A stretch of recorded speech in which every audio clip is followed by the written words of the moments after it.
Suddenly, the girl heard a strange voice and turned around and saw a strange black creature in front of her, who exclaimed that he had lost the battle to a human and could not believe it himself. After losing his temper, the creature wailed that his great plan had not yet come to fruition, and the heroine, who guessed that the one was still here, asked what plan he was talking about, adding that if world domination was so important to him, he would certainly not die with honor.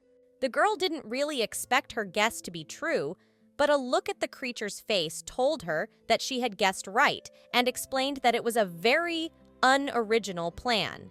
Now the girl noticed that her constellations had begun to cry, so, hurrying to comfort them, she immediately explained that this was simply the end of the story, for they had been through it all together and now it was time for them to go back. Sighing tiredly, the heroine realized that they were getting old and they should go home as soon as possible, as her dog was waiting for her. Smiling sweetly, the heroine suggested that her Maltese Cerberus Bolognese must be waiting for her home alone by now. When the girl remembered lying on the bed with her dog, the constellation reminded her that when the spell was broken, the dog would have no memory of the time spent waiting. After listening to the constellation's argument, the heroine agreed with the assistant, explaining that this is what she is waiting for, and she also wants to get home soon to see the dog. The black creature, who did not want to give up, turned to the protagonist again and said that he would find an opportunity for revenge. So she realized that the interlocutor was very stubborn, and he should try to take revenge on the unoriginal authority first, not on her.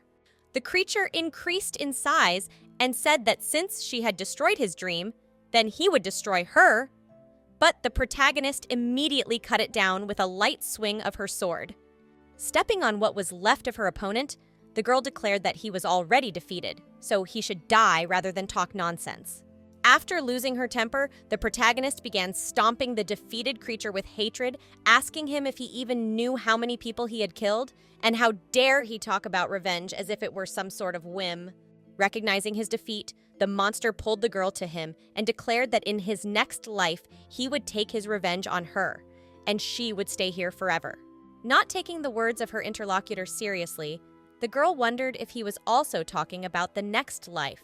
So, having finished the enemy to the end and stuck her sword into him, she said that the task was completed, so she was going to go, and he could argue as much as he wanted. Now the constellations, who were also convinced of her victory, began to praise the mistress and tempt her to think 100 times more of the puppy than she had done, which immediately enraged her. When the protagonist called her constellation an old man, the one, angry, explained that he had just undergone an age rollback transformation, but the one, snickering, reminded her that she and the old man were over 100 years old. After receiving another reminder that she should pick up her reward, the girl lowered herself to the ground and decided that there was no need to procrastinate any longer. After all, she had completed the task, and her constellations should rest, so she immediately opened the task window and hurried to pick up her rewards. No sooner had the girl received the reward than she received a system alert that there was an error in the system, and they try to solve this problem as soon as possible and appreciate the patience of users. Fearfully frozen in place, the heroine hadn't realized what the alert signified, but now she was notified that she was currently unable to access the quest window and collect her rewards because the system was being updated. Upon receiving another error notification, the girl, losing her temper, screamed exhaustedly, asking for her rewards to be given to her now, as well as for her to be brought back home. In the end, the girl was never able to receive her awards, and instead was notified that she should familiarize herself with the new work, C-Rank Hunter Becomes Evil Duchess, which surprised her because the title seemed very strange to her. No sooner had the heroine done anything than she received a new notification that she had successfully completed an epic quest, and as she fell to the ground, she guessed that the rewards had changed due to a system error. Fearfully frozen in place, the heroine familiarized herself with the message she had received, which stated that the reward was to break the spell and be reborn as the protagonist of another world. Desperately reading the contents of the letter, the girl wondered what rebirth meant, but immediately received a systematic warning that she would be reborn into the main character of the novel, A C-Rank Hunter Becomes an Evil Duchess. Enraged, the heroine grabbed her sword and raised it above her head, demanding to call the author of this work. But her words were useless and the download began. Actually, the main character, the ruler of the last floor, and the regressor who destroyed the owner of the tower, was in the world of the peace. A hunter of rank becomes stronger when reborn. On the day of her civil service exam in South Korea, the girl decided to celebrate with a dinner at a place to pass the exam for which she had been preparing for 4 years and 7 months, but on the way, she was hit by a car and died. The girl was soon notified that she would be reborn in the novel she had been reading all those 4 years and 7 months of preparing for the exam, so she was even interested in becoming a C-rank hunter at first. With the knowledge of the novel and rebirth, the girl was able to pass even those dungeons that others could not touch.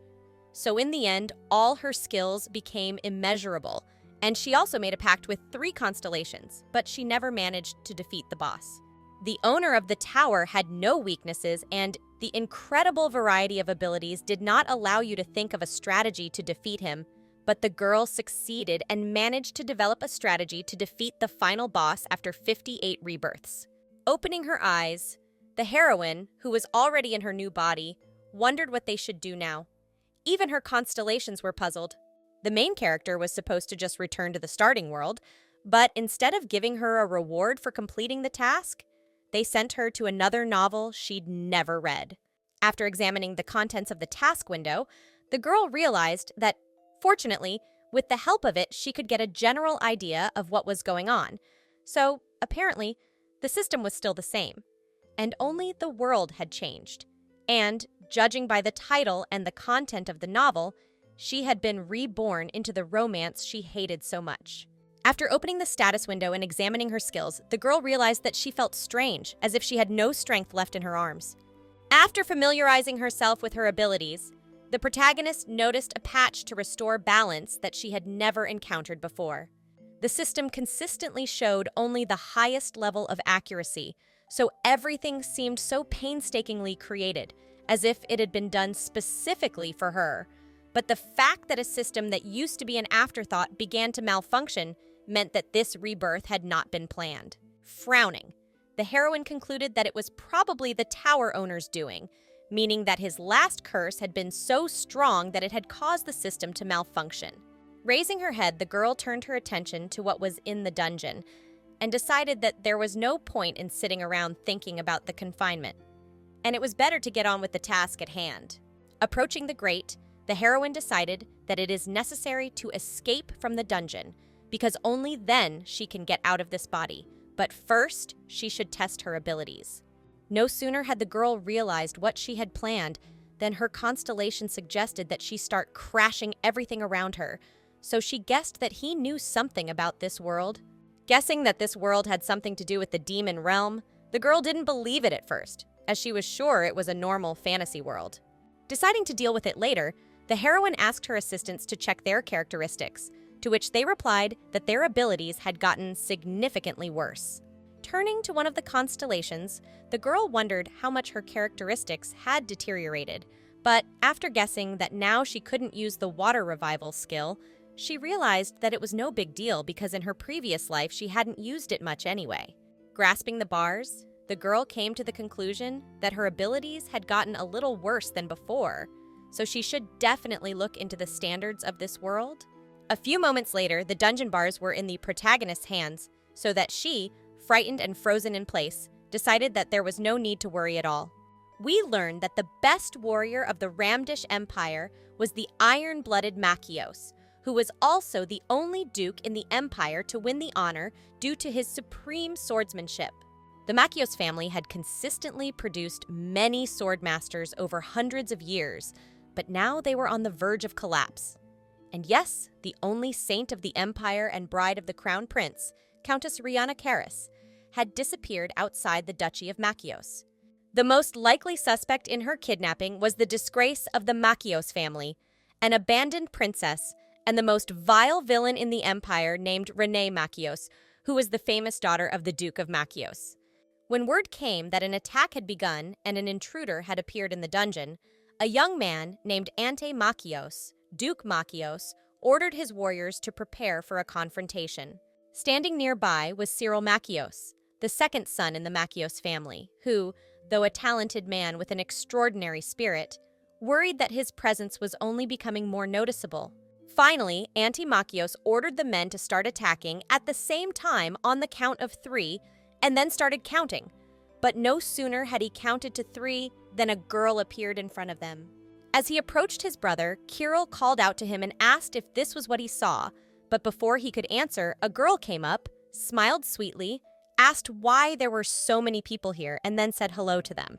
Jumping up angrily from the table, the man turned to the girl and asked how she had managed to get out of her prison, to which she reiterated that her dungeon was too dilapidated. Looking at the guys with annoyance, the heroine noticed that they had asked this question many times already, and now she needed to go fulfill the quest, even though it was a waste of time. Shouting at the woman, the man asked her whose work it was and tried to make her confess and name the person who was helping her, but she only turned away and was embarrassed by his strong voice. Without getting an answer from the girl, the man asked if the very person who helped her had killed Lady Karis and she herself had instigated that guy. But the heroine at the same moment was confused by the fact that the NPC status window doesn't work here. Looking at the girl again with annoyance, the guy wondered if she was listening to him at all, but she was able to study his profile at this point and found out that Ante Machios, the younger Duke of Machios, was speaking to her. Pensive, Cyril Machios indifferently explained that he could see at a glance that his interlocutor wasn't listening to him. But the girl didn't respond to that either, as she studied his status. Tensing up, the protagonist realized that the status window has broken, so that the favorability rating is at the bottom. And, after all, she was trying to take the place of the youngest favorite in the family. The protagonist was now notified that the escape subtask had been completed, and her words had increased by 20 units, but her current reputation was still negative. The next task was the relationship development subquest, according to the content of which she had to gain a certain favor of her brothers, as well as create people who believe in her innocence. But the reward seemed very small to her, and she painfully grabbed her head, greatly surprising her interlocutors. Deciding that it was better for the guys not to know what they were talking about, the girl smiled sweetly and thanked them for their concern, figuring it might increase her likability. The young men looked at the girl with misunderstanding and assumed that she had completely lost her mind, but they were sure that the dungeon prison was safe. Having guessed that her plan didn't work, the heroine decided that it was pointless for her to cling to her pride anymore, since all she cared about now was her reputation, so she brushed it off and explained that she was saying this because she didn't know much about the current situation. Turning her interlocutor's attention back to herself, the girl asked why they thought she might have killed the saint. Hearing her question, the Duke lost his temper and slammed his fist on the table so that the contents of the cup ended up on the table. Shouting angrily, he explained that she had said many times that she would kill the saint, and she had also disappeared in their territory, so no one doubted that it was her doing. Barely restraining himself from lashing out at the girl, the guy shouted that even if she confessed her sin, she would not be able to keep her family's honor since she had even escaped from the prison they had put her in. Strongly frightened, the Duke's brother grabbed the one by the arm and asked her to calm down, reminding her that if she got hurt, her father would be furious. However, not wanting to back down, the guy asked the girl how far she was going to tarnish her family's name. Waving it off, the protagonist claimed to have heard him and asked if there was any evidence and if the body of the deceased had been found. But her interlocutor only wondered if it wasn't she herself who had hidden the body and the remaining evidence. Realizing what her interlocutor was getting at, the heroine wondered if he really wanted to say that they had no evidence, to which Kirill, deciding to stand up for his brother, replied that indeed there was no physical evidence, but she was the only suspect and no one else was even considered. Embarrassed, Ante lowered his head and explained that they couldn't suspect anyone else because holding a grudge against Lady Karis was difficult in itself. With a hateful look on the girl's face and a grin on her face, the Duke asked the girl who she thought could have killed such a good person as Lady Karis, if not her. Turning the girl's attention back to himself, the guy explained that it wasn't too late, and she should only confess and tell her the location of the body so that His Highness, the Crown Prince, would also be exonerated due to his involvement. The Duke also added that her father had gone to the imperial palace to protect the family's honor, so if she had any last shred of conscience left, she should just come clean. But at the same moment, the girl wondered why the prince's name had come up in the conversation. Noticing his interlocutor's surprise, the guy approached her and asked why she was reacting like that, assuming that she had hurt her head, and then explained that His Highness the Crown Prince was in charge of the incident. Pensive, the protagonist asked why the Crown Prince should be engaged in a routine investigation, but the Duke, who was not affected by her words, asked if she still hoped that His Highness would give her his heart. Now the girl guessed what he meant. Covering his eyes thoughtfully, the guy explained that it had been over 3 years since His Highness had been betrothed to Lady Caris.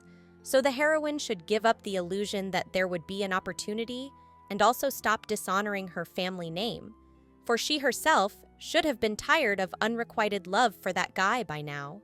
Now the protagonist has realized that people believed that she loved the Crown Prince so much that she tried several times to kill his fiancée, and this time she succeeded. This theory seemed so obvious to the girl that most likely its creator didn't even need to think much, but that didn't mean there wasn't something strange about it, because the quest said that she was falsely accused, which meant that she didn't kill anyone. Although the system had no shame or conscience, she certainly couldn't lie, because the novel doesn't lie to readers, but it may intentionally hide the truth, and she needs to figure out for herself who is behind it. With a wave of her hand, the protagonist explained to her companions that she understood the whole situation, but now they should listen to her as well. These words attracted the guys because they hoped that she was finally going to confess. Refuting the assumption of her interlocutors, the girl asked why they thought Lady Caris could not have left on her own, and then reminded them that they themselves had said that there was no body. Having lost his temper, the guy asked the heroine to think, if she had any brains, about the fact that in a month's time the lady was to be married to His Royal Highness, the Crown Prince, so such a person couldn't suddenly disappear by himself. Baffled, the heroine lowered her head and realized that if there really was a wedding looming, there were more and more opportunities for her to justify it. With a defiant look at her interlocutors, the girl asked if they thought Lady Caris had run away because she didn't want this marriage. With an indifferent glance at the heroine, the guy declared that the saint would not indulge in petty whims like her, and she just shouldn't put herself in the same line as her. With a sly smile, the girl exclaimed that it was her interlocutor who was thinking too narrowly, so with such a tiny brain, he wouldn't be able to accomplish great things. Taking a closer look, the heroine noticed that Kirill's reaction was better than she thought, and he was now amused, meaning she may have overreacted. Determined not to give up, the girl added that the saint must have been very worried, but her interlocutor did not at first understand what she was talking about. Noticing the interest of her interlocutors, the heroine recalled that the Duke himself had told her that Lady Caris was a kind soul. According to the main character's theory, Lady Caris ran away because she didn't like the Crown Prince, and the latter was so angry that he couldn't get her, that he decided to destroy her with his own hands, but all because she was so good-natured that she couldn't say no in the prince's face and decided to run away. Admiring her assumption, the heroine suggested that the interlocutors should first deal with the prince and then pay attention to her. After hearing the girl's story, Duke Cyril laughed out loud, much to his brother's embarrassment.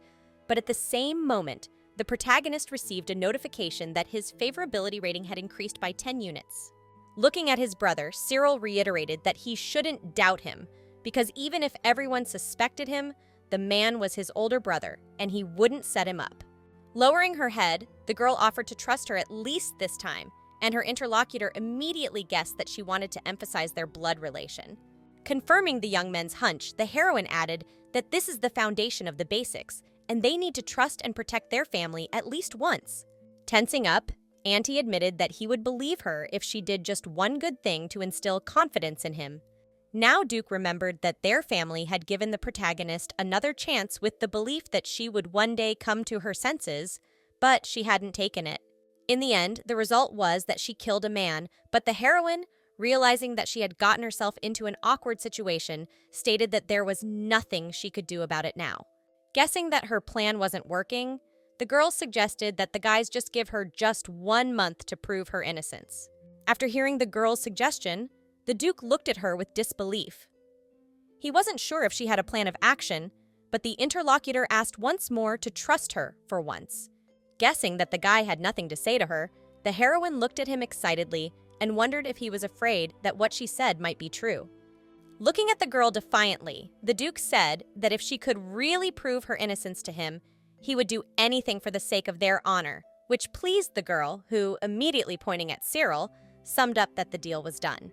At the same moment, the heroine received a notification that a special quest had been announced, so she immediately accepted it with enthusiasm.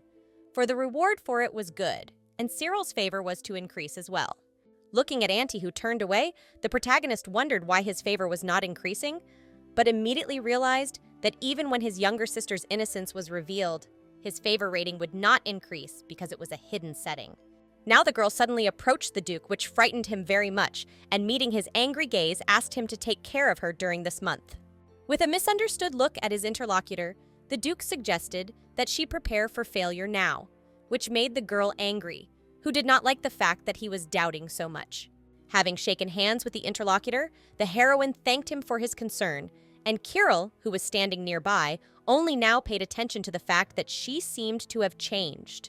When the handshake was over, Kirill, noticing his brother's surprise, asked what had happened, to which he replied that he had no intention of shaking her hand or doing anything like that, but he couldn't help but extend it. Guessing that he, one of the best swordsmen, couldn't dodge the handshake of an ordinary man who shouldn't know how to use a sword, the Duke clenched his hand into a fist. The guy realized that he didn't even feel anything when he extended his hand to her. There was no life or good-naturedness in this girl, but a while ago, he had almost pulled out his sword without even realizing it. This handshake seemed very strange to him. As she left the room, the girl wondered what she should do now that there was too little information, which meant there would be no extra progress. As she descended the stairs, she realized that she had to get at least a little bit of information first, and besides, she was sure there would be someone in this big mansion who would be at least a little friendly to her body.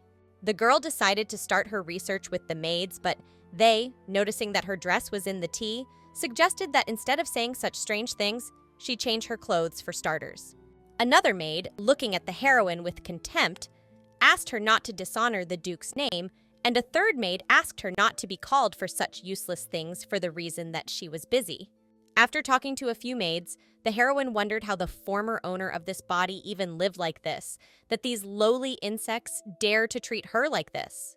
Realizing that no matter who she dated, the likability rating was always negative, the girl sighed tiredly and decided that there was nothing she could do, and she should give up on finding an informant from this mansion, but still something she owed herself to do.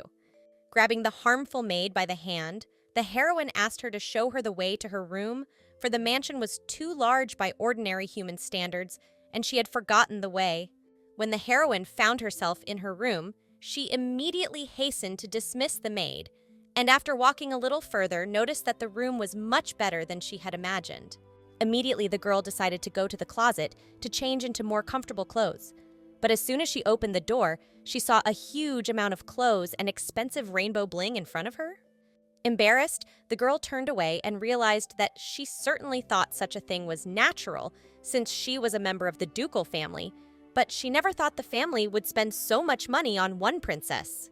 Looking in the closet again and examining her belongings, the girl wondered if, with such wealth, it was impossible to find information for money.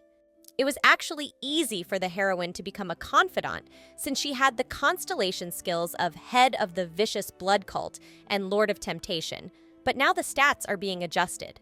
We learn that there was a time in the heroine's past life when she lost a skill during a battle and died. So at this point, skill usage should be as limited as possible. But now, she doesn't know if she'll get an out if she kills a person or if she'll go back to the starting point. After approaching the mirror and examining her new body, the heroine came to the conclusion that she needed to move carefully. But first, she needed to check if the saint was really dead, because this is a case without a body, evidence, or witnesses. In fact, no one knows yet whether the saint has escaped from home, is missing, or has been killed. So the girl came to the conclusion that if the one is alive, then you need to get her testimony And if dead, then just catch the real culprit and complete the quest. So if you go step by step, she will one day be able to return to her world. Turning to Sister Water, the girl inquired if she could find the saint and stated that she relied on her, but her assistants, whom she could speak to using her profile, suggested that she blame someone else for the case. After listening to her interlocutor's suggestion, the girl explained that it was very dangerous and added that from what she understood, there were people here who used divine power, so they would be caught immediately if they followed their plan. Sighing tiredly, the heroine stated that she needed to go outside because she was unlikely to be able to find normal information just by using money on an informant. At the same moment, the girl was notified that the Queen of Waves and Healing was worried about her, thinking that she might be in danger. However, not the least bit embarrassed, she explained that she had conquered the summit as a hunter-regressor with rank, and thus had nothing to worry about. Finally, the girl got some really helpful advice, which was that she should have gone to the scene of the disappearance first. So after agreeing to that, she headed for the door but realized she didn't even know where it was. As the doors swung open, the girl realized that it was too early to give up. For this world could be very strange indeed, and one only needed to keep moving forward. When the heroine arrived at the Duke's office, the latter guessed she was here to get a report summarizing the incident, which she immediately confirmed by saying that since he didn't want his family to end up with the stigma of a murderous saint, he should cooperate. Tensing, the fellow explained that she could have the report, but the condition was that she should have attendants, who were already behind her. Hesitating, the girl explained that she did not need the attendants, for they seemed a burden to her, but the fellow reiterated that it was his condition. With a defiant look at her interlocutor, the girl explained that he was instructing someone to look after her to report to him, which meant that he would feel more at ease if he sent his closest assistant, and then without being refused, asked her interlocutor to lend her a carriage. When the protagonist and her escort reached the place, the latter, exhaling with relief, wondered if the outskirts of the Duchy of Machios was the same place where the saint had last been seen. According to reports that were made 10 days ago, the Holy Maiden went missing while conducting services here in the slum, and at this point it is unknown if it was a kidnapping or a routine disappearance. As the girl took a few steps forward, she was called by the priest Melson, who was standing nearby, and inquired as to her purpose in coming here. Meeting the man's gaze, the heroine wondered how the priest could afford such luxury. She was now certain he was being bribed to do so, but immediately turned her attention to his book and was briefly distracted from her indignation.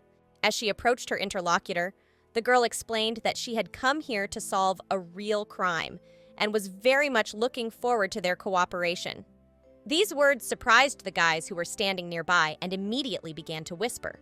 With a misunderstanding glance at her, the man asked if she meant to say that there was someone else who could have committed this crime, which she immediately confirmed, explaining that it was a fact because she had not killed the saint. Noticing the tension of the interlocutor, the girl added that there were no witnesses or evidence that she was the killer, and they in turn did not have the strength and the right skills to find her, so the search was still ongoing. Smiling sweetly, the heroine offered to join their efforts, but she was actually going to investigate things on her own using the information they had. At this time, the guys who were behind the priest guessed that the lady was right, and maybe they could find the saint. However, the man who came out asked how they could believe a girl who said that. With a smirk, the heroine realized that he looked like the kind of person who didn't filter his words at all and said the first thing that came into his head. In fact, the girl had assumed this would happen, so since they were beginning to doubt her sincerity, she showed them her jewelry collection, calling it a donation and explaining that she had prepared it for those who had gone through terrible hardships.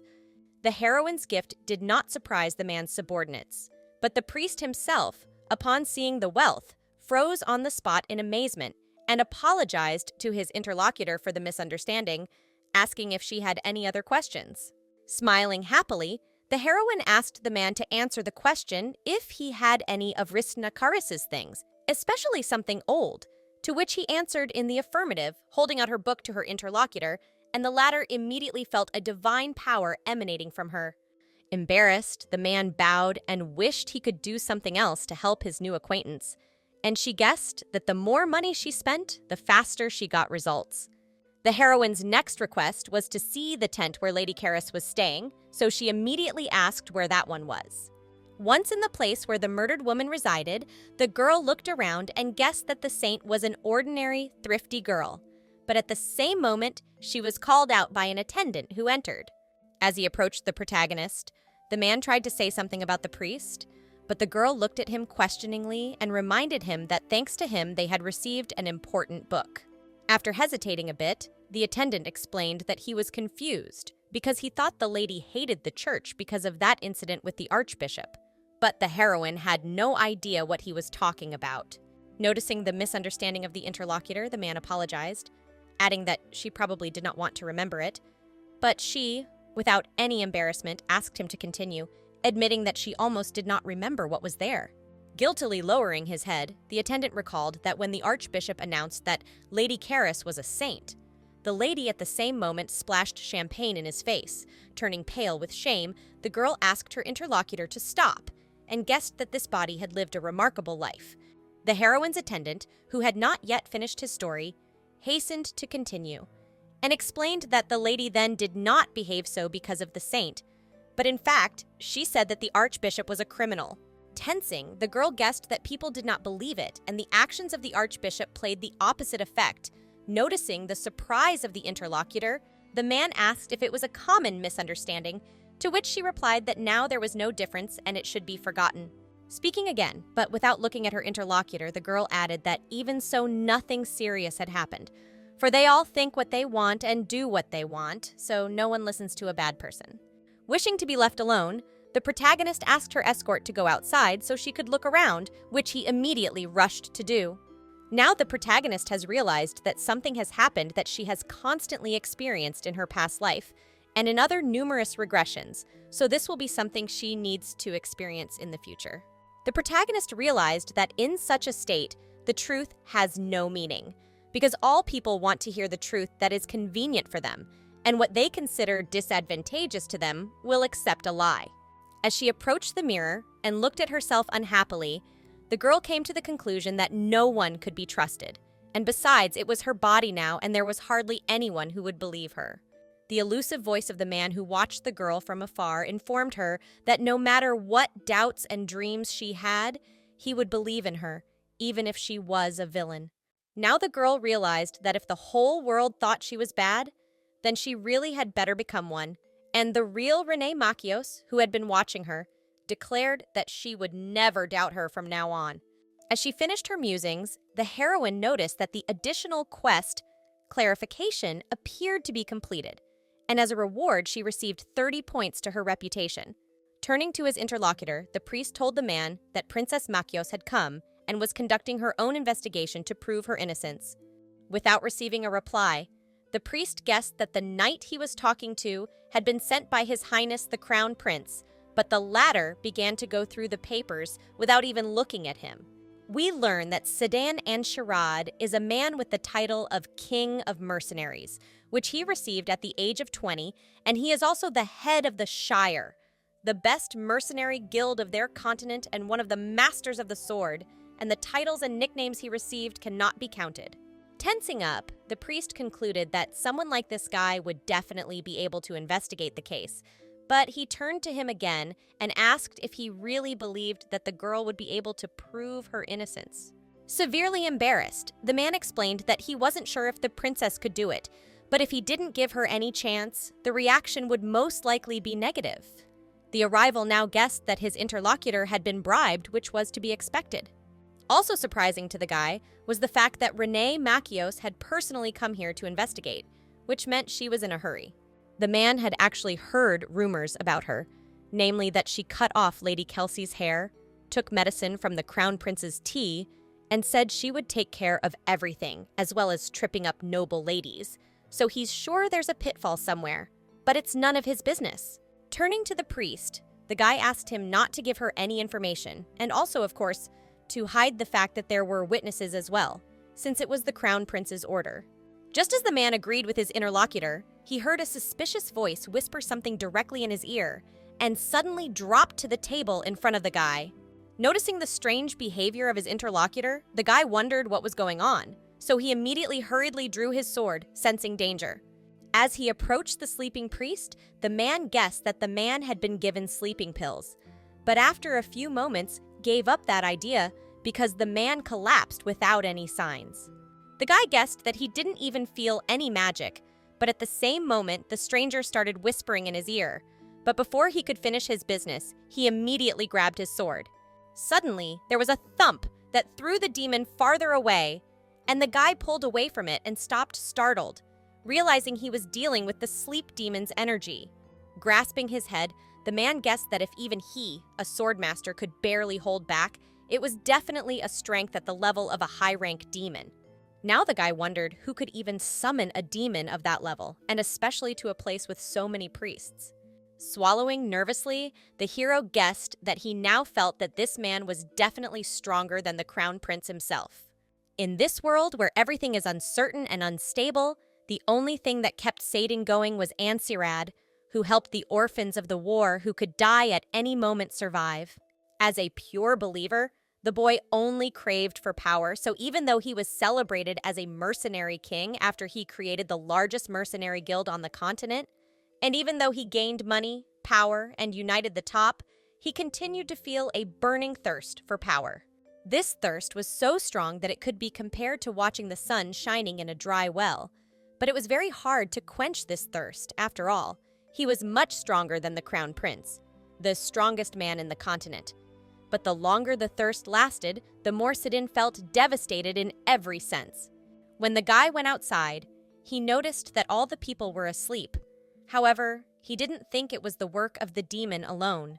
In one place, the man felt the strongest energy, so as he approached, he noticed that it was the tent of a saint, but at the same moment he felt something strange. Strongly frightened, the man grabbed his sword and only now realized that he had never felt anything like this before, because not only had he already surpassed his level, but he had even surpassed the limit of the power a human could possess. From the looks of it, what was happening now was more like a natural disaster. So even if it wasn't standing next to the crown prince, it wouldn't be able to dare to harm him. Now the guy realized that he can't miss this great opportunity, and he needs to find out who did it all, since what he has achieved so far was not his goal. Just the fact that he became stronger brought the guy pleasure, so he wants to feel that power again and is willing to fight for it. As soon as the guy opened the curtain of the tent and stepped out into the air, he felt very tired and fell asleep, falling to the ground as 3 sleep demons contributed to this at once. Shortly before, the protagonist received a system notification apologizing for the inconvenience and informing her that body synchronization and system setup had been completed. Noticing that most of the skills were sealed, the protagonist guessed that it was all meant to be unlocked later with quests, but still she decided to make do with what she had, and turning to her sister Water, asked her to help her find the saint using the book she had. Guessing that it would take a long time to research, the girl turned to her other skill and asked if she could summon sleep demons from here, and if she would have any trouble with the priests. Deciding to take this opportunity to summon sleep demons after all, the girl leaned back in her chair and decided to give the priest some time to take a nap. Right now, the guy who fell asleep and suddenly fell to the ground looked very handsome, which attracted the attention of the protagonist. As she approached the handsome boy, the girl noticed that he looked like Black's cat, who lived in the neighboring house, and the sister of the water was also surprised by the appearance of Sidin Ansirad along with her mistress. Opening the sleeping man's eyes, the girl wondered if there was something special about those eyes, but her constellation's voice immediately drew her away, telling her that she apparently liked beautiful people. Severely embarrassed, the girl wondered why her assistant had said that, to which he replied that he was just teasing her, for he had seen how she had appreciated the demons' faces when he had summoned them. Suddenly, the girl received another system notification that the Lord of Temptation had sent her a private message in exchange for 100 years of delayed eternal life. The message the girl received was very loud, so she grabbed her head and asked the assistant to stop yelling. Now she guessed that this constellation was crazy for using private chat rooms. Deciding that she needed to focus and figure out what to do with this guy, the girl hurriedly studied his profile and guessed that his skills were quite strong, so the demon had a hard time.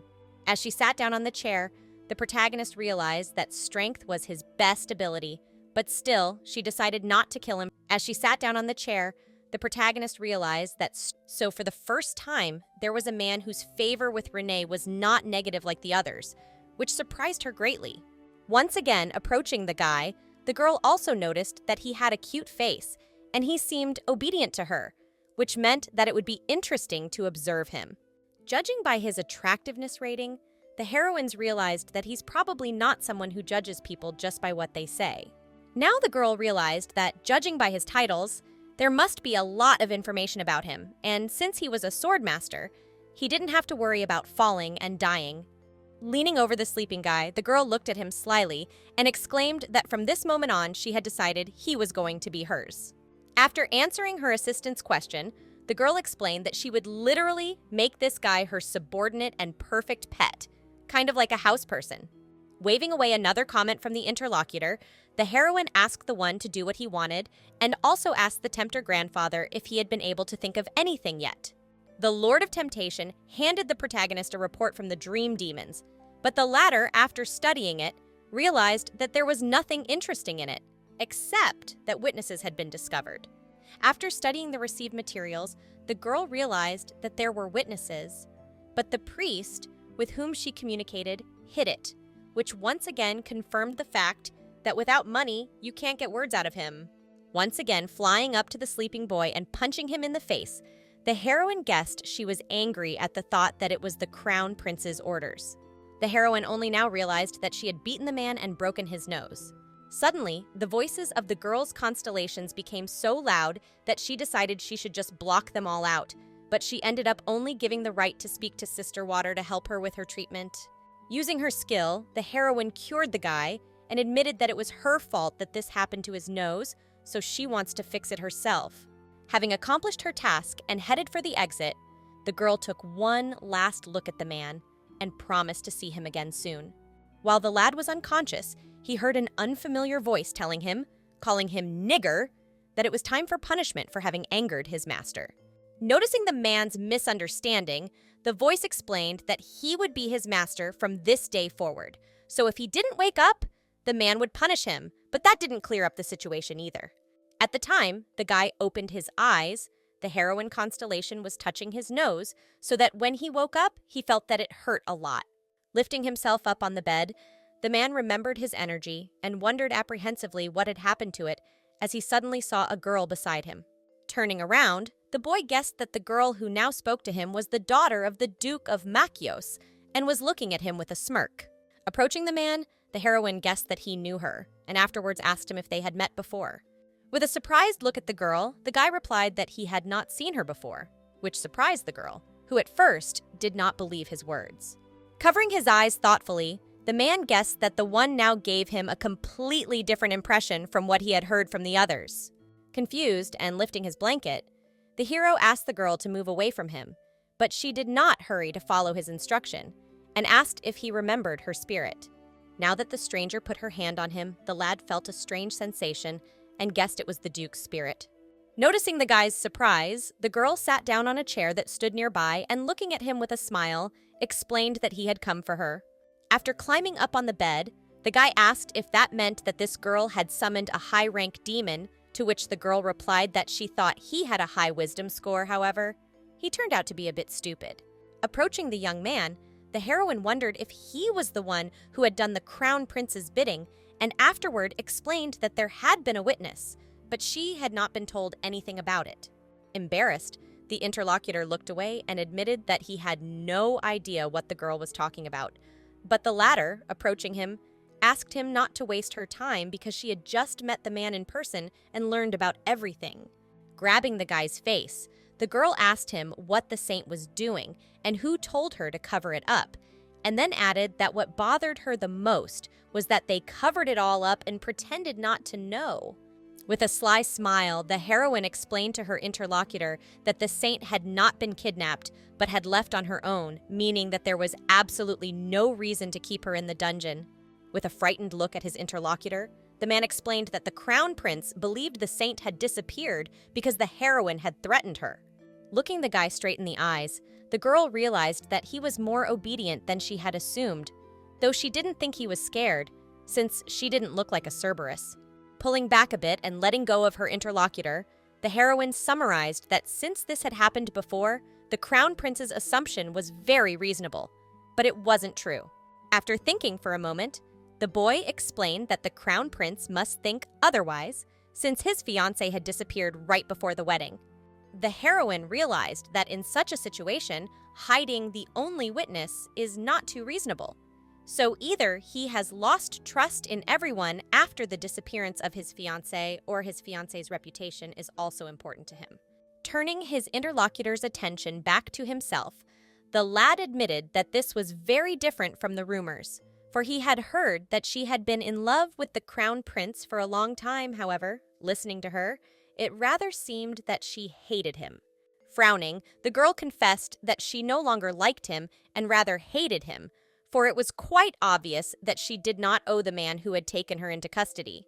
Lowering his gaze, the man informed the heroine that he had something to tell her, namely that the Crown Prince and the Saint were known as the couple of the century, but the reality was different.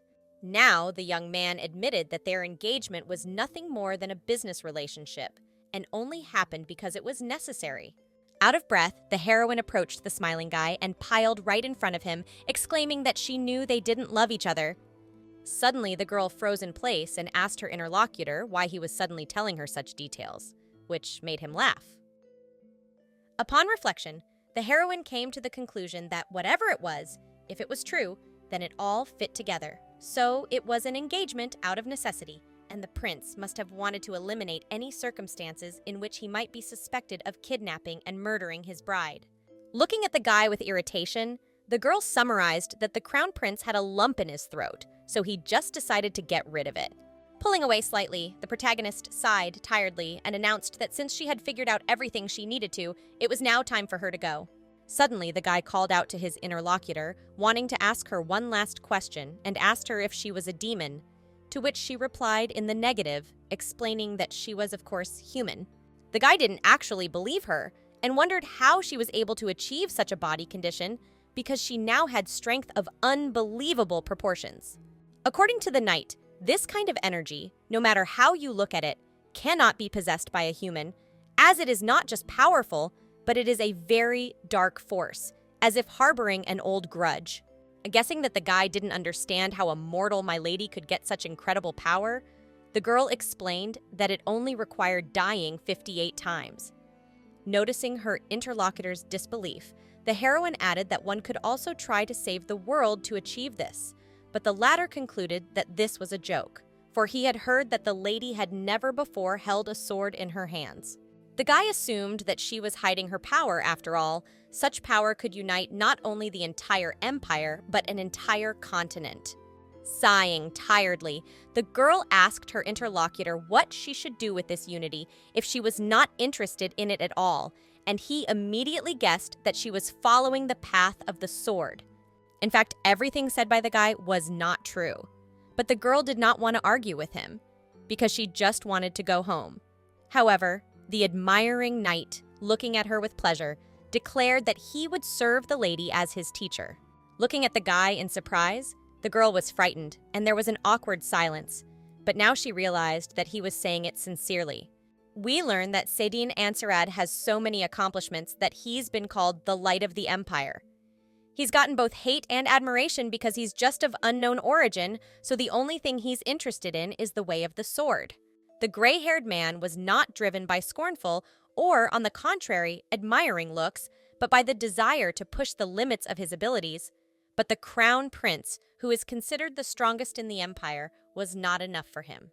The Crown Prince was stronger than him, and this difference in skills didn't depress the guy, as he was depressed by the boredom of losing his target, and now he wasn't interested in anything. At one point, however, a light appeared for the lad that illuminated his forgotten aspiration, and the name of his last hope was Rene Machios. After talking to her new acquaintance, the girl realized that their relationship had improved by 200 units, and he started begging to train him, so she had an unexpected choice: accept the guy as an apprentice or refuse. Looking at her interlocutor with confusion, the girl guessed that he wanted her to be his teacher, but she had never done anything like that. let alone take on students. The heroine now realized that no matter how long it took, the outcome would still be the same. And she knew it was hard to live alone, but she didn't like taking responsibility for others. The heroine's life stance was very much to her liking, but she wondered whether her new acquaintance was worth giving up such beliefs. So, in the end, after looking at him sternly, she made her choice. The protagonist's decision turned out to be negative, so her relationship with Sadine Ansarad deteriorated by 100 units, and he assumed he didn't like her.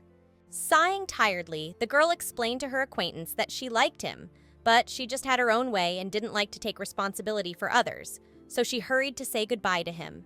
Realizing that there was no other option, the guy looked at his interlocutor with puppy eyes, so that, noticing that he had the same eyes as the cutest Cerberus in the world, the latter was frightened and froze in place. The girl's constellations recommended that she listen to the guy since he was so handsome, so Ta agreed with him and let him talk. Guiltily lowering his head, the hero admitted that he was currently experiencing difficulties, and even after training hard when meeting the Crown Prince, who was considered the strongest man on the continent, he felt nothing. But according to the knight, when he saw the lady, something awakened within him, but the one was not impressed at all by his words, and now she asked what he was getting at. The boy again looked at the girl with puppy eyes, which the girl did not expect at all, so that she turned pale with surprise, but he raised that there was nothing to lose and again began to beg to teach him. With a determined look at the girl, the guy explained that it was definitely a compliment, as it was the first time he felt so eager to compete with someone. Frowning, the girl realized that she shouldn't have listened to her stupid constellation, but it was too late and she only thanked the guy for the compliment. With an enthusiastic glance at his interlocutor, the young man explained that he did not ask that she accept him, but if she did, he would help her morally and financially, as well as give her whatever she wished and do whatever he ordered. Upon reflection, the heroine came to the conclusion that this man could be the perfect candidate for a source of information, so stated that she made the decision to take him on as an apprentice. Looking at the guy grudgingly, the girl explained that he had only survived because of his looks. Now, her relationship with him had improved and she had a new assignment. Not believing his happiness, the guy called the girl a teacher, but she asked to call her just a lady, as before, and reminded him that he had promised to help her morally and financially, so she hurried to ask him something. Having received a positive answer from the student, the heroine guessed that he is very malleable, and she is even somehow uncomfortable, because she did not expect that in novels all people are like this. Sitting down opposite her interlocutor, the girl asked him to tell her something about the Crown Prince and the Saint, but immediately realized that it might be difficult for him to answer this question at once because he was following the orders of the Crown Prince. After looking at the girl with recognition, the boy explained that he wasn't going to hide anything from his teacher because he hadn't even sworn allegiance to the Crown Prince, so she immediately felt embarrassed and asked him to do so. As he began his story, the guy explained that he didn't advise the girl to start a feud with the Crown Prince because he had political power, but the acquaintance, rubbing his hair, guessed that he was worried about her, just like her dog. Severely embarrassed, the protagonist's apprentice explained that the Crown Prince should not be underestimated, so she agreed with him and asked him to simply answer her question. In the end, Sadine told the heroine exactly what she had guessed. She learned that the saint had received the favor of Belua and was considered an incarnation of the god due to her strength and character. She was also beloved by everyone in the empire, and after his engagement to the saint, the Crown Prince gained a lot of support from the People's Empire. Every effort was made to keep the engagement alive, and the Crown Prince was not averse to bloodshed to keep the slightest spark alive. But under similar circumstances, there was the disappearance of the saint, and besides, there was the testimony of a witness who had personally seen her disappear. Turning to the guy, the girl explained that no matter how much she thought about the witness story, one thought kept her going, and that was that the last witness, a junior priest, served a saint who was struggling with something and also said in her dreams that she needed to leave. Often at night, when the junior priest would check in on the saint, he would hear her raving about having to leave. But he would explain to her that the Crown Prince would protect her, so she had nothing to worry about. After a night delirium, the girl disappeared while the priest slept, and then he reported it to the Crown Prince. But the heroine did not understand what could have been so dangerous that she had escaped in the night and whether she could not protect herself with holy power. Thinking about it, the guy added that if the bride ran away right before the wedding with the words that it was dangerous, people might start looking at the groom, and the crown prince would be worried about the situation. And besides, he had rivals. One of the crown prince's rivals was Iden von Ramdish, a princess who had the support of the emperor and the nobility. In fact, she was the crown prince's only rival and political opponent. Currently, there were only 2 members of the imperial family left, not counting the emperor. Glancing at her interlocutor, the boy guessed that the girl did not know about it, but she decided to change the subject and admitted that in order to exclude the option of murder, she had to find the saint and show that she was alive. But it would be strange to return her to the place where she said it was dangerous. Taking a bite of the bun, the girl realized her throat was dry and coughed, much to the guy's surprise, but she closed his eyes and asked him not to look at her like that because she wasn't as good as he thought she was. Losing his guard, the guy replied that he didn't know how the rumors could be so false, so he was going to go right now and set things right. But the girl asked him to just sit there because she had to prove her innocence. Now the heroine realized that maybe it was about the crown prince, so she needed to resolve the issue first. However, the guy didn't understand how she wanted to resolve it and asked her to teach him. Severely embarrassed, the heroine guessed that she already regretted making him her apprentice, but explained to him that it wasn't hard, and she would just meet with the crown prince to talk to him. After listening to her idea, the guy explained that the crown prince would never listen to her, but the girl said she preferred physical interaction. So, having guessed what his interlocutor was getting at, he asked if she wanted to use force, and explained that it was a good decision because the crown prince would never compare to her, but his assumption was wrong. Pulling back a bit, the girl explained that if you thought of it that way, it wasn't life-threatening, so if she wanted to talk, she would have to meet with the crown prince first, but like he said, the latter would absolutely ignore her words and any meetings. The heroine is determined to meet the man who accused her of committing a crime without any evidence at all. So she asks the deputy if he knows how to get to the man who won't leave the house. This question turned out to be rhetorical since the guy didn't know the answer to it. So the girl explained that to do that, you'd have to set that person's house on fire. But actually the sparks would be at her feet as well. On the way to the appointed place, the boy asked the girl why she had decided to take him to the Duke's estate. In fact, she did it because of a special assignment. But, deciding not to reveal her secret, she explained that she just wanted to be friends with him. Guiltily lowering his head, the boy explained that he didn't want the teacher to be burdened by his studies. After all, he was learning when he was just being around her, to which the girl replied that she wasn't burdened by him at all. Glancing at the cute acquaintance again, the heroine explained that it was much easier to understand the situation when you were around, but the man explained that it could have been better if he wasn't around. After answering the heroine's question, the man explained that she was the famous daughter of the only Duke of the Empire, and he was just a lowly commoner, so she had already done a lot for him just by taking him along. The guy explained that the aristocrats don't treat a commoner swordmaster in the best way, and the Machios family is known for their sword art, and it's only getting worse because of that. The hero didn't want to mess with them, so he gave up his title and remained a common knight, but the fact remains and those around him just want to brand him a commoner. Thinking about it, the girl realized that it wasn't just about her student skills, and also people probably feared that if he gained a lot of influence, they might be in danger, so they were trying to undermine his authority and get rid of him by any means necessary. Now the heroine has realized that people are the same everywhere, and even she is familiar with similar ones. So many feared and respected her power, but at the same time, waiting for her downfall. Sometimes, such people tried to deceive, get her attention, use her, and then betray her and ruin her reputation. But in this world, that role belonged to Sadine, not her. In the heroine's opinion, the guy was worried about her for nothing since he himself had seen how priests shunned her. In fact, she thought that associating with someone like her, who was often called a villain, would tarnish his reputation, but now those worries seem ridiculous to her. Before departing, the priests spotted the heroine with the mercenary king, which boosted her reputation, and she realized that everything must have a limit, but usually, The one who doesn't do as well as the villain feels depressed. However, now it's the opposite. Turning to the guy, the girl reminded that the one called the Light of the Empire, and at first she didn't even think to pay attention to it. But since it was serious, as an elder with a similar life, she should give advice.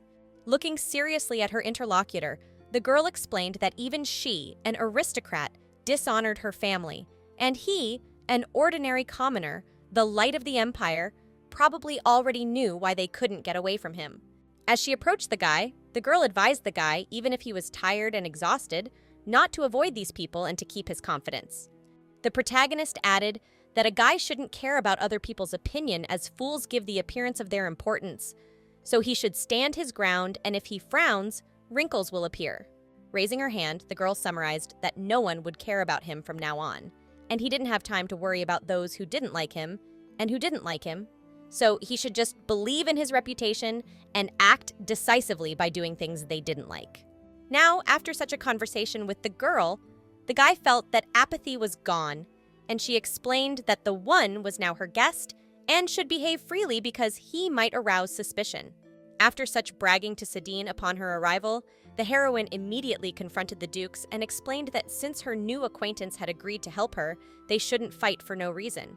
Out of temper, the Duke shouted that she had done a very ugly thing because she had not only arrived in the middle of the night, but also brought a man with her.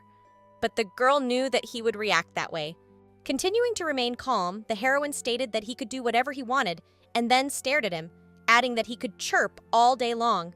The main character called the Duke a chicken, which made him mad, and then explained that if someone hears their conversation, he might think that she lives like a lady, and the solution here is not a clean dress.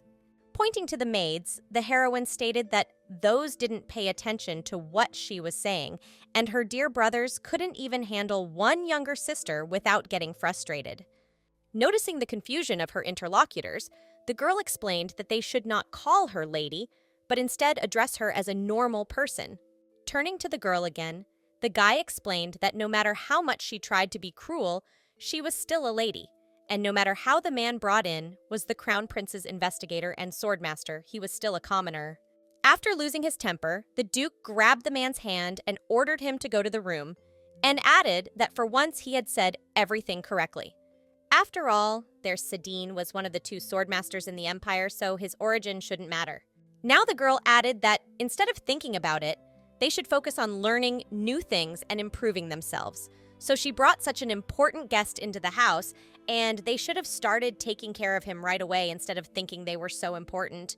The indignant dukes guessed that they were told off, and the most problematic person in their family did it, and also called them empty-headed. With a hateful look at the girl, the Duke asked how she dared to invite anyone at all now, and why she was bringing a strange man into the house even if she denied her guilt. Freaking out, the heroine asked why the Duke cared and explained that she had brought someone who could prove she was innocent, so if he wasn't going to help her clear her reputation, then he should shut up and sit in silence. Looking down at the defeated interlocutor, the girl guessed that she had applied her oratory skills and humiliated the Duke. When the guys had nothing more to say, the girl, pushing Sadine towards the exit, suggested him to leave quickly, and afterwards ignored the shouts of the interlocutors who had not finished their conversation. Without even looking at the Dukes, the girl explained that she was busy with her guest, so they should stop bothering her and read the paper tomorrow, and if they came to see her later, she would agree to a conversation. Left alone with her brother, the Duke declared that it was a failure and he had never seen her behave so confidently, but the interlocutor did not believe a word the girl said. Smiling, Cyril reminded him that even if the suspect was insane, she had been recognized by the mercenary king himself, and that inspired confidence. And if she really turned out not to be guilty, the family would benefit from it. In fact, the Duke understood everything, and that's why it bothered him, because if the girl was telling the truth, they would lose their only suspect and not find the saint. The next morning, the heroine woke up to the sunlight blinding her eyes, and only now she noticed that it was very warm, because usually the warmth was not felt in the tower, where only monsters lived.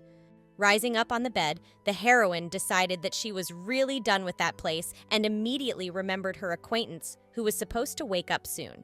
Guessing that the people in this manor wouldn't be helping the guests in any way, the The girl decided to go see him herself. Even though she had prepared him psychologically, he was still scared.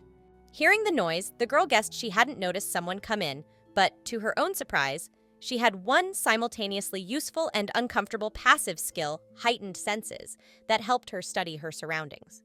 In the tower, any knock could mean thousands of enemies running, so had to constantly use this skill to survive. And as the name says, the senses are so heightened that she can't sleep or eat properly, so she called it troublemaker. However, after entering this world, the skill was turned off and she was informed by Mara, her demon, that Sadine had arrived. And the reason she turned off the skill was because in this world, apparently, no one dares to lay a finger on her. Suddenly, receiving permission to enter from the heroine, angry maids burst into the room, and the girl guessed that love for her knew no bounds, since they were coming for her personally. Having answered the heroine's question, the maids explained that she had been asked to come down, and now the girl was very much interested in how the favor of the assistants affected their attitude toward her. When the heroine asked why she had been summoned, the maids, looking at her with disdain, wondered if she was really asking because she didn't know and how many people might be looking for her in this house other than the Duke, who wants to tell her off. Frowning, the girl realized that something was wrong and she had to do something about the helpers because she was pissed off by this attitude towards her. The maids who approached the heroine noticed that she probably did not know her place and explained that she was not the lady of the house, but the disgrace of the family. The smug maid explained to the heroine that she could not handle a sword, her character is bad, and about her reputation is better to keep silent, and she can only pretend beautifully. Tensing up, the heroine realized that it's quite normal to blame others, but after all, it's not the first time it's happened, so she has to stop the maids. With a defiant look at the girls, the heroine wondered why everyone relied on useless numerical advantages, and explained that she was thinking about what to do with them, buy them with money, or try to negotiate. Now the protagonist has guessed that what matters most here is power. But the maids didn't believe she could do it, since the young lords have the power, not her. However, the heroine realized that it didn't mean she couldn't do anything, because they didn't know anything, so barely she approached the maid as she began to gasp. The protagonist now looked at the maid with disdain and activated her Astaroth's breath skill, which plunged the target into a dream state. Seeing that their colleague had fallen, the maids assumed that she was dead, but the heroine explained that she had simply fallen asleep. Now the girls realized that they were wrong and began to ask my lady for mercy. Yesterday, the heroine talked to Sadine like everything was fine, but really she was acting like that because they were both facing neglect. When she was weak, she had been neglected many times, and when she gained strength, she went straight to death, so she had no rest in weakness or strength. And now, losing her temper, she asked the maids why they were so foolish. With a disgruntled look at the helpers, the girl explained that they were weak, but for some reason they hurt the equally weak, but in the end, she still resorted to her power to prove it to them. Smiling embarrassedly, the heroine came to the conclusion that everything was fine, and it was just such a period, but thanks to them, she had no time to be upset and had to think of something. Remembering that she had somewhere to go, the heroine asked where she was expected to go, to which the maid, looking at her fearfully, replied that she should go at once to the dining room, but before that, she had to get ready. Smiling sweetly, the girl said that there was nothing wrong and that her interlocutor should take care of the rest of the maids, and then headed for the exit.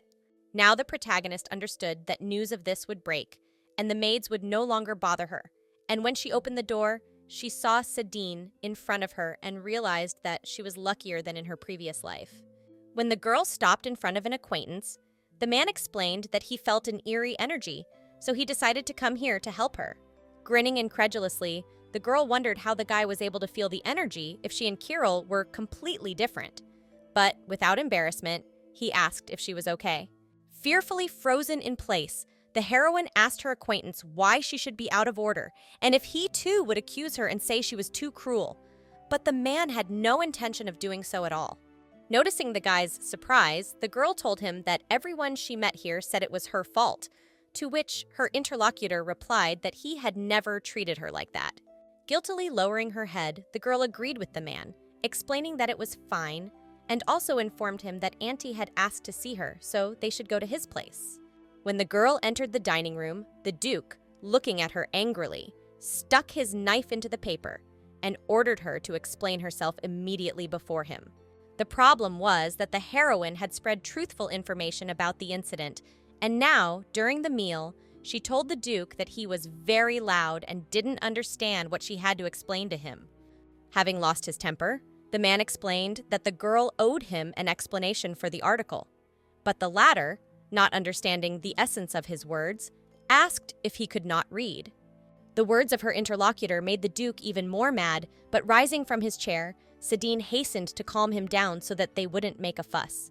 Sitting down at the table again and covering his face darkly, the Duke wondered how this girl even dared to spread rumors about the Crown Prince, and then explained that their family would be in trouble after the publication of this article. Guessing the Duke's frustration, the girl suggested that he was so emotional because he was hungry, so he should eat, but he refused. Without taking a break from eating, the girl promised that she would prove her innocence and reminded him of the priest's testimony, noting that the name was made up, but everything else was true. Startled, the Duke asked if this information could really be believed, to which the heroine's apprentice replied that he wasn't sure, but His Highness must have a reason why he wanted to hide it from everyone. After thinking about it, the Duke guessed that it was strange that the guy was not investigating the case on behalf of His Highness, explaining that, listening to him, it seemed that he didn't want to pursue the case. Not the least bit embarrassed, Sadine explained that he had not sworn allegiance to the Crown Prince, but was only investigating because he, as an imperial knight, had been ordered to find out the truth, so he was just doing his job. With a perplexed look at his interlocutor, the Duke wondered if it could be called an investigation that the guy was trying to provide evidence to the main suspect, his sister.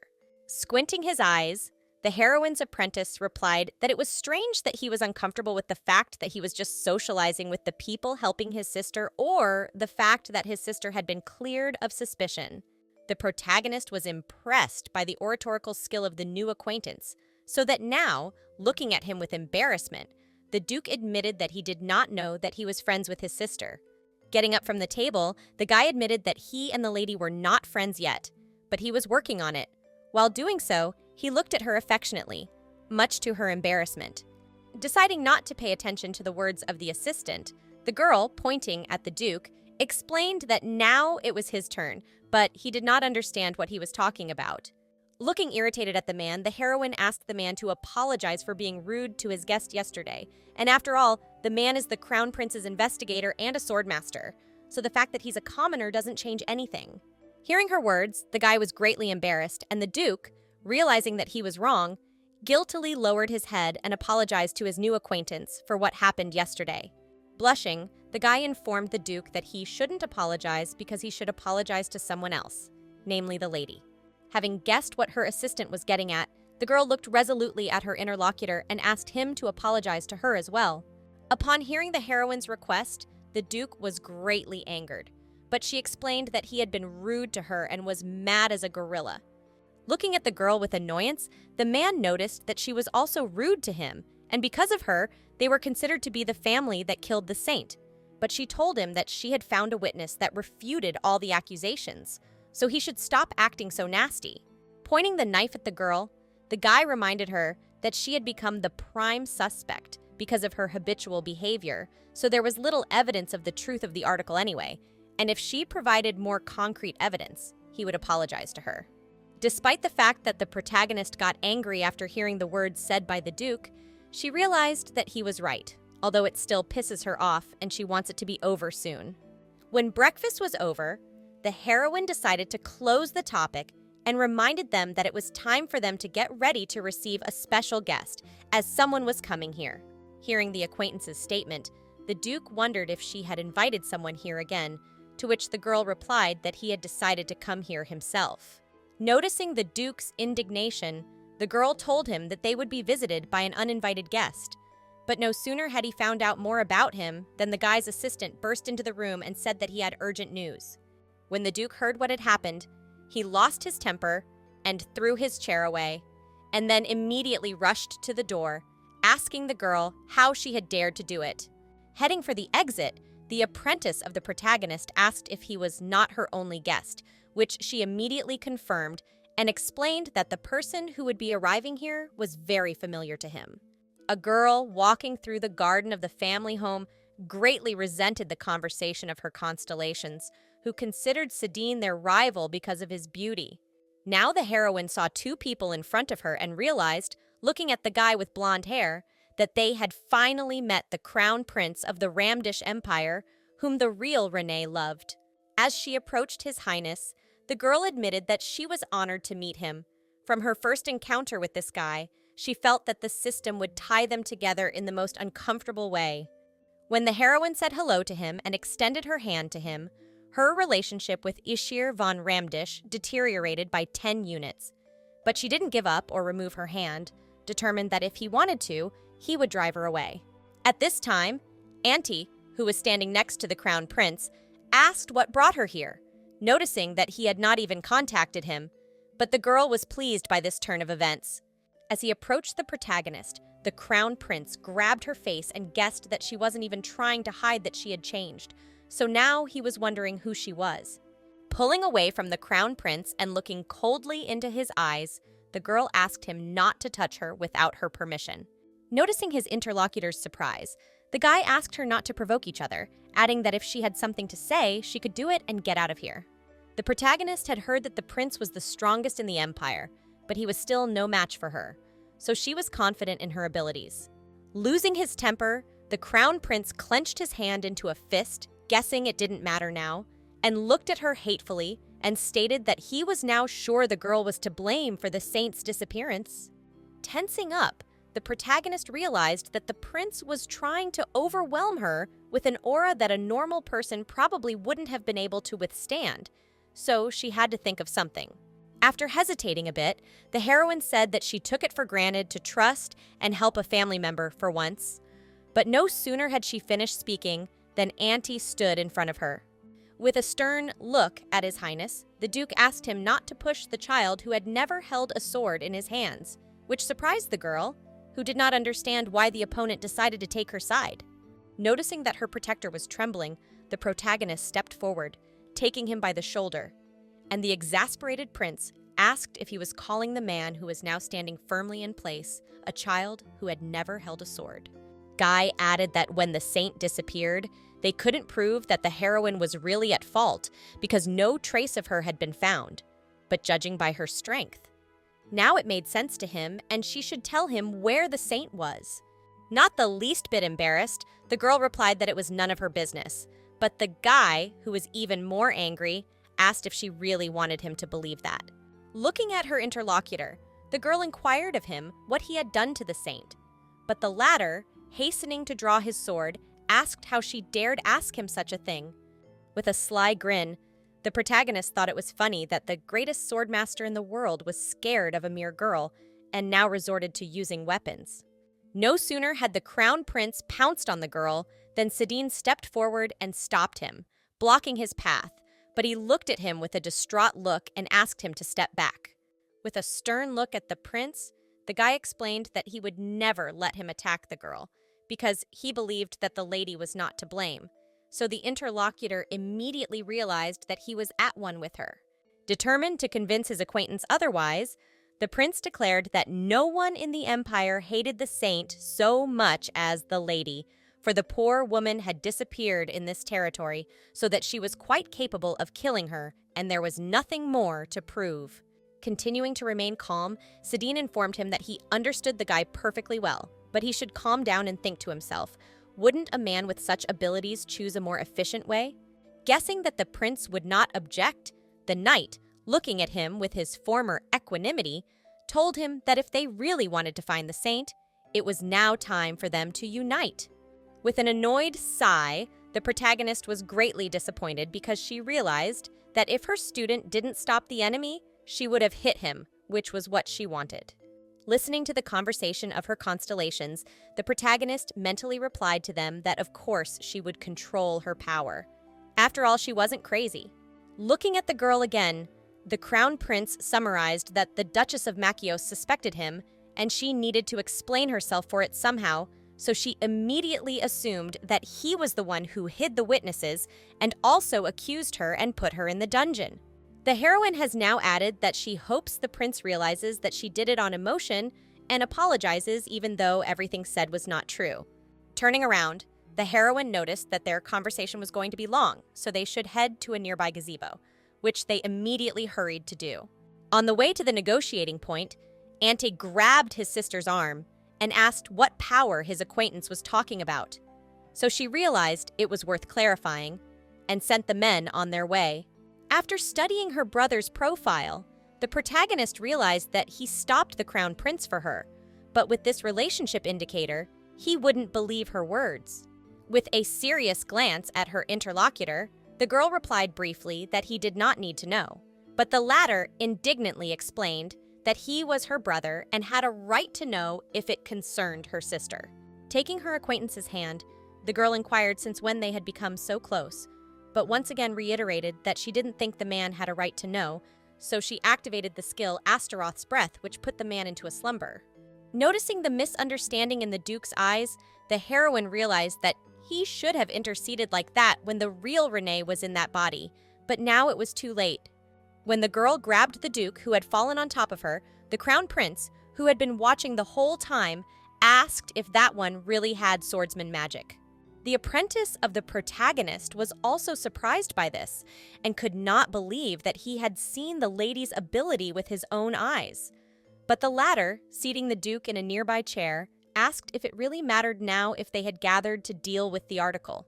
Stating that this was also very important, the prince asked the lady to explain what this power was and whether she had sold her soul to the devil, which made the lady laugh. Smirking, the girl sarcastically confirmed his guess, and also added that she died and was reborn 58 times after that. But the crown prince, losing his temper, asked how dare she joke and asked her to be more serious. Then the girl realized that even if she told the truth, they still wouldn't believe her, but the prince didn't plan to back down and asked how many types of magic she could use and also assumed that if she didn't buckle under his pressure, she was not bad with a sword either. Snapping her fingers to silence her interlocutor, the girl asked him why she had to explain to him about her details. She added that she thought the man had misunderstood something, but she didn't become his subordinate if they had a common goal. Deciding to accept it, the crown prince leaned back in his chair and stated that he wouldn't ask any more questions about her skills, but he still decided to ask why she was hiding them. According to the crown prince, even if it was known that she was a magical swordsman, she would be treated better. And yes, it would be possible to inherit the duchy, get a title, and start a new family, rather than treating the family like garbage. The last words hurt the heroine, who wondered if the interlocutor was saying that she had been treated so badly just because she was weak. Now the girl remembered the law of the jungle, according to which the strong hunt the weak and rule over them, and also, according to the tempter, this world is fixated on this law and originally the continent was ruled by monsters. The demonic beasts that were stronger multiplied faster, but the humans were smarter and united, so they fought back, built walls, and created their own state, and drove the monsters beyond the borders drawn by humans and took control of the continent. Then, the age of humans and the period of rebirth began, and when the danger of monsters disappeared, humans had already marked their borders and directed their swords at each other in the struggle for resources and land, so that after destroying the monsters, they began to fight among themselves, and the Ramdish Empire grew, following the law of the strongest.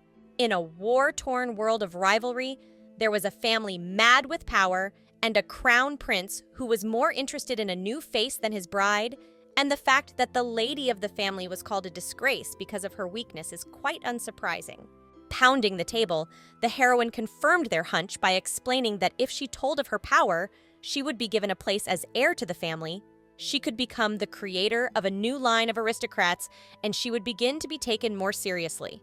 However, smiling sweetly, the girl explained that she was not at all interested in what His Highness had said, much to the surprise of the boys, who now looked at her with misunderstanding. Noticing the surprise of her interlocutors, the heroine explained that if she became the new heir, the foundation of a new family would only add to her problems, and she did not need power and fame. After pushing Ante so that he fell, The heroine informed him that she didn't care at all whether or not people who judged a person by their strength treated her well. Looking at her fallen brother, the protagonist recalled that they ignored her, belittled her, and didn't consider her for a person, but once she showed her abilities, then everyone started to take her more seriously, which seems just disgusting to her. Also turning his attention to the Duke, the prince wondered if she was really willing to give up power over this, and added that she spoke as if she still knew nothing about this world. Smirking, the heroine asked what exactly she didn't know, but sensing the regret in his words, asked what would change if she told him everything. Noticing the prince's irritation, the girl asked if he would have taken this chance and betrothed himself to her instead of to the saint. The last words made him even more angry, so that he even rose from his seat. After paying attention to the prince's reaction, the heroine realized that she had hit the mark with her assumption and humiliated the prince, who was not even supported by Sadine. Grinning indifferently, the girl asked the prince not to blame her student. After all, he hadn't sworn allegiance to him in the first place, so he didn't have to support him. When the prince calmed down a bit, the girl added that she was not at all interested in what kind of relationship he was in with the saint, because now it was more important for her to prove her innocence, as well as to see her Cerberus. Realizing that it's better to hurry up, the heroine stood up from her chair and asked the guys to focus and ignore her power. And instead, it's worth announcing that she didn't commit the crime as soon as possible, and then she'll retract the article. Now, the protagonist has realized that the easiest way to clear herself of the murder charge is to enlist the help of someone who is highly respected, and an example of such a person could be the crown prince. The man looked at her incredulously and asked if she was really innocent, to which she replied that she would like to ask him the same thing. Angry, the man asked the girl why he would kill his bride, and why he would eliminate the person who would one day become the empress. After examining the crown prince's mood, the protagonist explained that the main reason was that the saint wanted to leave him. The heroine understood why the crown principal suspected her. After all, the real Renee had made a mess of things, so he immediately thought of her. But if it was his own fault and he wants to shift the responsibility onto her, she doesn't want to put up with it. Actually, publishing the article was contractual. But now the girl realized that by proving her innocence, she had to shift the attention from herself to the new suspect, namely the crown prince. Now the protagonist decided to study everything gradually to understand whether he is really innocent, because she wants to see his true face. The crown prince looked at the girl with hatred and said that he didn't know where she had heard it, but he thought it was nonsense, to which she replied that no one knew for sure, so it could very well be true. According to the girl's assumption, the crown prince failed to keep the saint who wanted to escape, so whatever he could get from marrying the saint disappeared like a dream on a summer night, and so he decided to kill her. Having expressed her hypothesis, the girl looked at the prince and asked how he felt about such an assumption. But the latter, throwing a look of hatred at her, replied that the saint had never intended to run away from him. With a mocking look at her interlocutor, the protagonist asked if he had any proof, and added that she could provide proof that she wasn't at fault. Rising from his seat and addressing the heroine threateningly, the guy asked to listen to him carefully and declared that if anyone in this world was innocent, it was him. Taking a seat on the edge of the table, the protagonist guessed that his aura fluctuated depending on his emotions, so if he were a criminal, this wouldn't happen, and she should probably believe him. Deciding to finally make a decision, the girl decided to ask the advice of her constellations, who immediately agreed to believe the man, with only the old man refusing to vote. Sitting down in a chair, the heroine decided to take a break because otherwise this would never end, so she stated that you could consider it a temporary truce agreement. The heroine now added that she would retract the article if he would drop the charges against her, to which the prince replied that it was not in his power, and she reminded him that it was His Highness who was investigating the disappearance of the saint. Frowning, the crown prince explained that even if he was responsible for this, he needed convincing proof of the lady's innocence, who immediately realized that he was very irritable and most likely doing it on purpose. Holding out a small envelope to the crown prince, the heroine wondered if it would be enough, and then explained that this was the place where the saint had last been seen. Noticing the surprise of her listeners, the girl explained that this was proof that the saint was still alive. And the reason why she was the prime suspect in the saint's disappearance was because she had disappeared in their territory of their duchy. In fact, while the heroine was in the dungeon, the saint was seen elsewhere, and since she's still alive, it confirms her innocence. The heroine's statement shocked the crown prince, who, unfolding a piece of paper, asked where she got such information in the first place, but she decided not to tell him because right now he shouldn't have cared about the source of the information. After reading the contents of the sheet, the crown prince realized that if they could indeed find traces of the saint there, they would be willing to drop the charges against the girl, to which the girl agreed, adding that they needed to be sure first. Having received the Duchess's consent, the prince said that she would have to wait here, which surprised her very much, because she guessed that the interlocutor wanted to take the information she had obtained. Noticing the heroine's surprise, the man explained that she didn't seem to understand the whole situation and told her that no matter how much she suspected him, she was the main accused here, but no sooner had he finished than the piece of paper disappeared from his hand.